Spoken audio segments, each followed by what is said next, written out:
Hey guys, welcome back to my channel and welcome back to another recap for the Real Housewives of Miami Season 6 for this week's episode 3. Before we get started off into the recap, let me just say this. Larsa, you have one last chance with me to know when to keep your mouth shut. The behavior that you exhibited at your welcome home party for Marcus was disgusting. How you splurted out that Guerdy had breast cancer. What was in your mind? Tell me, please. I like Larsa. I think she brings some drama. She's very dry at times and comes across as very stoic, but I usually find in myself to appreciate what she brings to the show. This episode, she had me all the way messed up, but I'll stop talking and we'll get right into the recap. So we start off the episode where we left off last week. The lunch that Guerdy invited Larsa to break the news that she had, emphasis on had, congratulations, Miss Guerdy, breast cancer. So Larsa does not know how to react. She is the queen of deflecting and never taking accountability. She is honestly the dry version of Lisa Barlow. I'm so sorry for the shade, but the way she reacted, yes, she said she was sorry. Yes, she offered her help. Yes, she said her condolences. But how can you, 6 hours after that lunch where Guerdy explicitly told you not to say what her condition is or what the problem was, how can you blurt that out with your other circle of friends that probably do not know her or know her just loosely, and then to Lisa, Marisol, and Alexia? Are you insane? I don't want to keep repeating this over and over again in this recap because this video will be 80 minutes long. So let's cut this short. Larsa messed up, but what can we do about it? I am curious to see how Guerdy is going to react to this as soon as she finds out. That's all I'll say on that matter.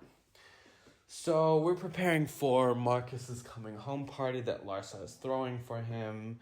It's very much giving codependency issues if you are throwing a coming home party for your boyfriend that you've been dating for under a year.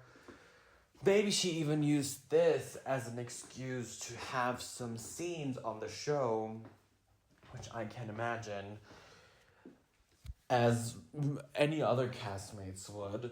But the girls and the women arrive. Alexia is bringing Todd, and they are answering as to why Todd didn't show up at the party. He pretty much blasts them all and says there are just a few things that just can't be like this. For example, you guys or somebody in this group blasting my stepson in the media, and him admitting that he means Adriana. I do not know what she said on the media. I personally have not heard anything because I have not researched. I like Miami. It's not definitely my top tier franchise. I really like it, but I'm just not as invested as, for example, Potomac and Atlanta. But anyways, it is a bit contradicting to hear Adriana say that she actually spoke to Todd, and Todd said that, the marriage between him and Alexia is something that is bothering him right now. I guess Alexia is really going to bring it this season with, them leaving the nice apartment with the ocean view and probably getting down into it to really discuss what's going on financially. So after this party, we go to nothing really happens other than Lisa is really upset. And I actually found it quite rude of the women to shut her up like that whilst she was expressing the anger that she's going through with her ex-husband now her husband at the time, Lenny, because this girl is going through hell, clearly. And yes, Lisa was a little obnoxious. Lisa's putting a little bit too much on Jody. Jody looks like a sweetheart, but still, your partner is not your therapist, at least not your full-time therapist, and not even your part-time therapist, to be honest, with issues that do not concern your guys' relationship. I'm glad that they're still together. I'm glad that she has found support in him. But Lisa definitely had frustration, which the women kind of shut her off about it. And I felt that was a little... I felt a type of way. I don't know. But Marisol especially, she was very dismissive. Anyways, after this whole Marcus coming home event, they're, inviting everybody to this charity, to this Make-A-Wish thing that I guess Marcus and Larsa have going on. And we then jump to Dr. Nicole and her husband, her fiance actually, looking for a boat, or better said, a yacht for themselves. Every time Dr. Nicole comes on, I am in shambles over them being so moneyed out, and both of them still being probably the two most humble people on the show. You wouldn't know that they are dripping in cash like that by watching their demeanor. You would think that other people on this cast would have it like that, but it is obvious where some of these girls are very pressed over Dr. Nicole because she has it all. She has the kids, the fiance soon-to-be husband, the house, another house, that investment property, the boat, the yacht, the gazillion cars. She has it all. And on top of that, she is very well educated herself. And she made it clear to her mother, whilst her mother was, giving her the concern of, if you split up with your fiance, I actually forgot his name right now. Do not come for me. You get nothing by Florida law. And she's like, well, baby, by Florida law, I am still a gynecologist. I have still investment properties of my own that I had prior to meeting him. So I will be good. I honestly don't think that they will ever get a divorce or ever split up, because they seem to be so organically in tune, I'll say. So anyways, we then actually jump to Miss Julia, and Julia always has me on the floor, when she announced that she was actually going to practice singing opera because Martina actually listened to a lot of opera singing tracks while she was, in recovery for her cancers that she both conquered at this point as well. Congratulations go out to Julia's wife, Martina. And one thing about Miss Julia, yes, her scenes have you laughing, but she is always going to let you know that she is in love with Martina, that she's always going to do everything to keep the love alive.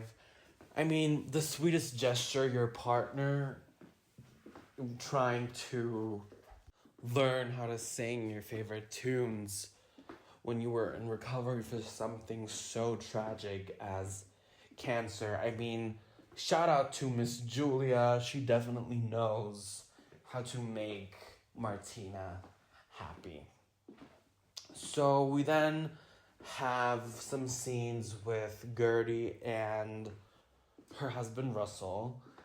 You know, they're kind of talking about the whole diagnosis of it all, how they are going to break it to their children, and Russell makes it known that he actually did already, and Guerdy's actually happy about it because she feels that he can definitely control his emotions a bit more than she can, because she will probably get a bit emotional, as I think would anybody that had to face something like this. So I also loved how Russell showed the support to Guerdy, talking about how, you know, your stuff is my stuff. Don't you ever worry about that. You know, this is too much. I'm here by your side. I'm paraphrasing right now. But that's definitely what came across, and I felt the pure love through my screen. We then jump to Martina, Julia, and Guerdy sitting down for sitting down for lunch. So Guerdy can basically get the one-on-one for, you know, the chemo experience that Martina had. She's breaking it all down. She's asking about, you know, radiation, the chemo, the intimacy, if she was able to, you know, function normally. Martina made it known that she did all the things. She was just, you know, just fine in that department. So I'm really glad that worked out for them. And so that's basically all that I remember from this episode that I want to talk about. The rest wasn't that appealing to me. I do not have much else to say. So forgive me if this is a bit brief, but we are starting to get slowly into the mess for this season, because next week's preview looks explosive, because my girl Adriana Demura is in that episode, and I'm very glad because she knows how to rattle these girls, okay? She gets into it with Marisol on the bus over basically nothing. It turns into a whole shtick. They're cursing at each other in Spanish. And also, shout out to Miss Adriana Demura for speaking English, Spanish, and Portuguese. I know that's right. So, I guess we'll see all the mess that will go down in next week's episode. I'm very excited about that one. I hope that one's going to be a little bit more of an exciting episode. Yeah, because Potomac is definitely outshining these girls, and as does Salt Lake City, but we won't have Salt Lake City for much longer than probably 5 to 6 or 7 weeks. But anyways, you guys, that was it for this week's recap for the Real Housewives of Miami. Let me know what you guys think in the comments down below. Please hit the notification bell so you do not miss out on any other future content from my part. Subscribe and like. Doesn't cost you anything. No hidden costs, no membership. And I'll definitely see you guys in my next video. Bye-bye.